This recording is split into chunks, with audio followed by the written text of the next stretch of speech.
오늘 성경 말씀은 사사기 16장 20절입니다. 기드온 이후 몇몇 사사를 거친 이스라엘은 다시 악을 행했고 하나님은 그런 이스라엘을 40년 동안 블레셋의 손에 넘겨 괴롭게 하셨습니다. 이런 상황에서 여호와의 사자가 단지파 마노아에게 나타나 아들을 낳을 것이라고 예언했습니다. 그 아들은 하나님께 바쳐진 나시린으로서 장차 이스라엘을 블레셋의 손에서 구원할 것이라는 예언이었습니다. 그 아들이 바로 천하무적 삼손이었습니다. 청년이 된 삼손이 딥나에 다녀오더니 그곳 블레셋 여자를 아내로 삼겠다고 하였습니다. 부모는 이방 여인이라 반대했지만 삼손은 그 여자와 결혼하겠다고 고집을 부렸습니다. 왜냐하면 당시 이스라엘은 블레셋의 압제 아래 고통을 당하고 있었는데 삼손이 틈을 타서 블레셋 사람들을 공격하려 했던 것입니다. 결혼을 위해 부모와 함께 딥나로 내려간 삼손은 포도원 근처에서 젊은 사자를 만나자 맨손으로 사자를 찢어버렸습니다. 이를 통해 우리는 삼손이 얼마나 힘이 센지를 알 수 있습니다.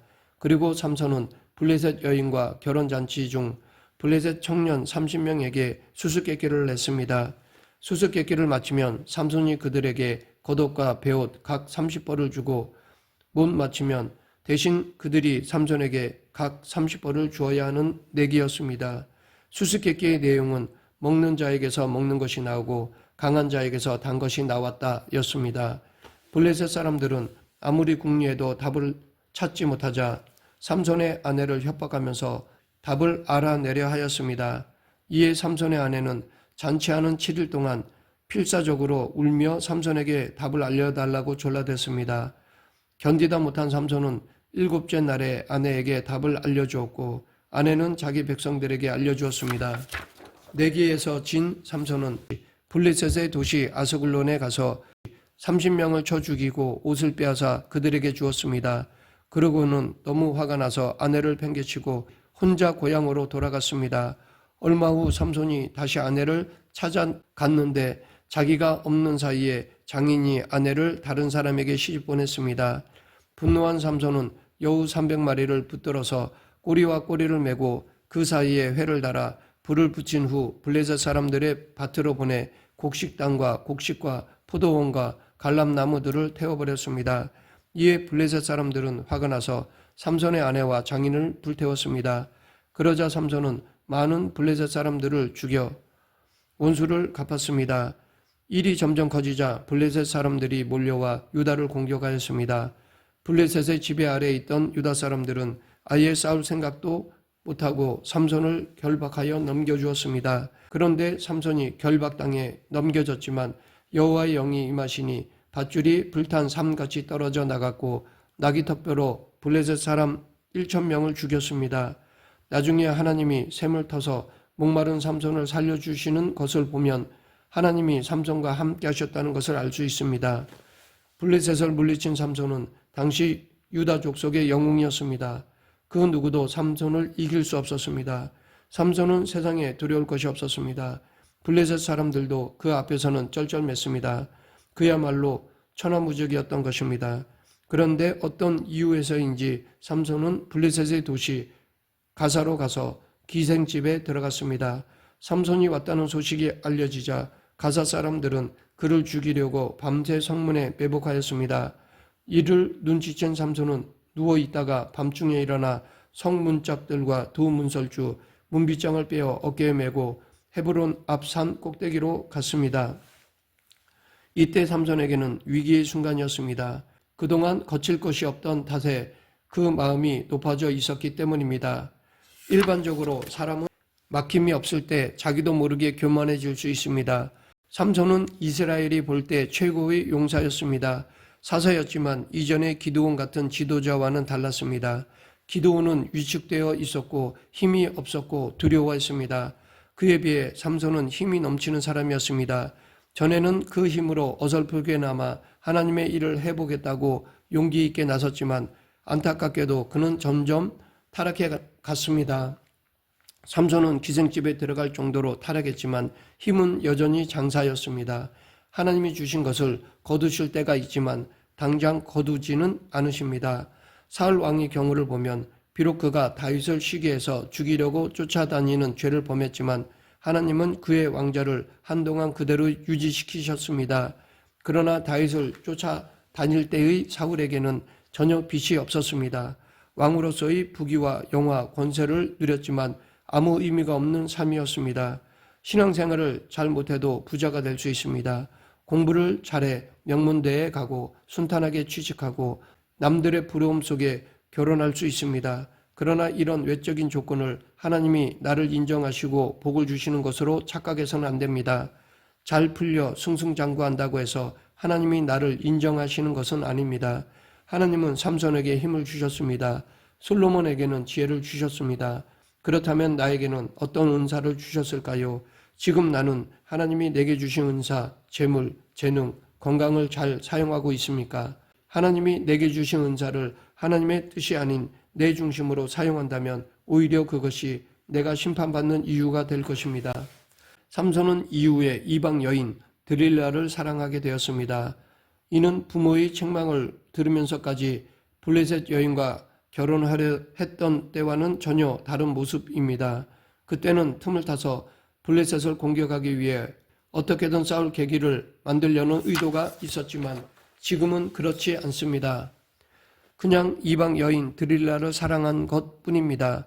블레셋 방백들은 삼손의 힘의 근원을 찾아내서 그를 결박하기 위해 드릴라를 매수하였습니다.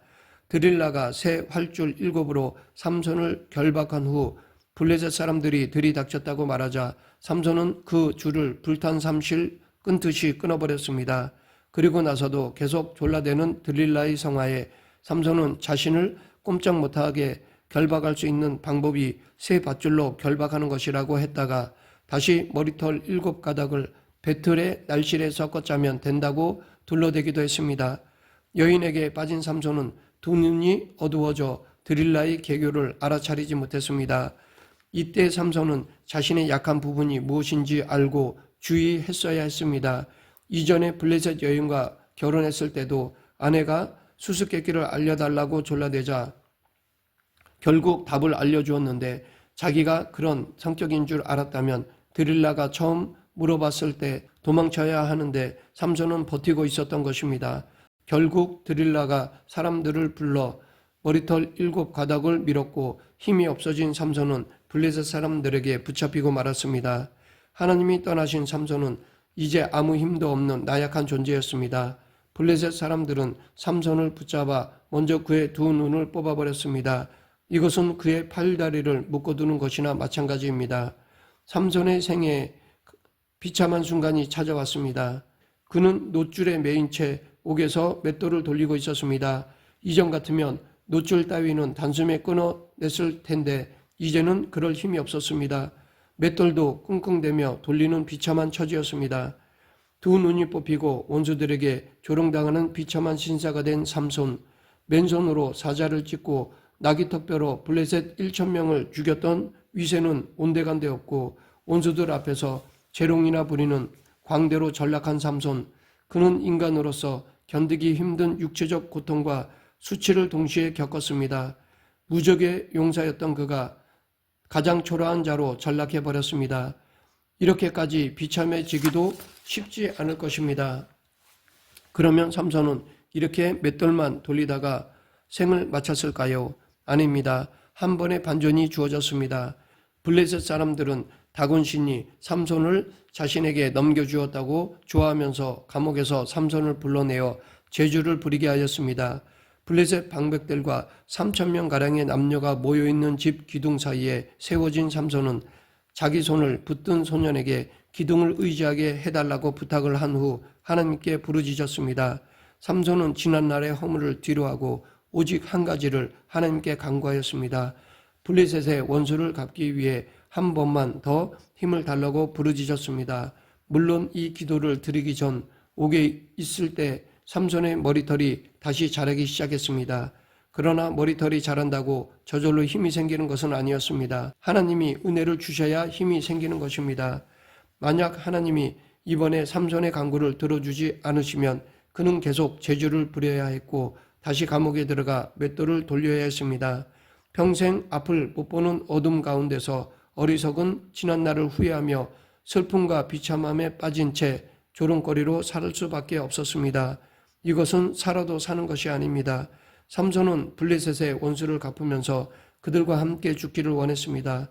그러자 하나님이 그 비천한 삼손의 처절하게 울부짖는 기도에 응답해 주셨습니다. 삼손이 집을 버티고 있는 두 기둥에 하나는 왼손으로 하나는 오른손으로 감싸고 힘을 다하여 몸을 굽히자 집이 무너져 그 안에 있던 방백들과 백성들이 다 죽었습니다. 삼손은 최후의 장렬한 죽음을 택함으로써 그동안의 모든 잘못을 인정하고 하나님 앞에서 사사로서의 마지막 역할을 감당하였습니다.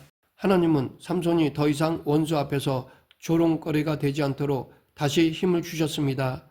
그가 원수를 갚고 사다답게 생을 마무리할 수 있도록 두 번째 기회를 주신 것입니다. 이것이 하나님의 긍휼입니다.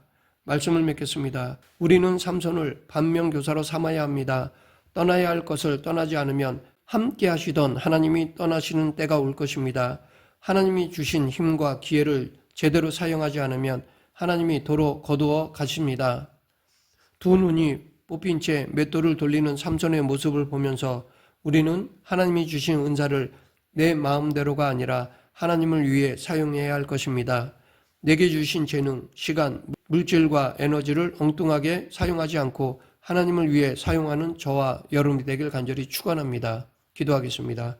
생사와 화복을 주관하신 하나님 아버지, 이 세상에 내 것은 없고 모든 것이 다 하나님의 것임을 인정하며 하나님의 뜻에 맞게 사용하는 성도가 되게 하여 주시옵소서. 예수님 이름으로 기도드립니다. 아멘.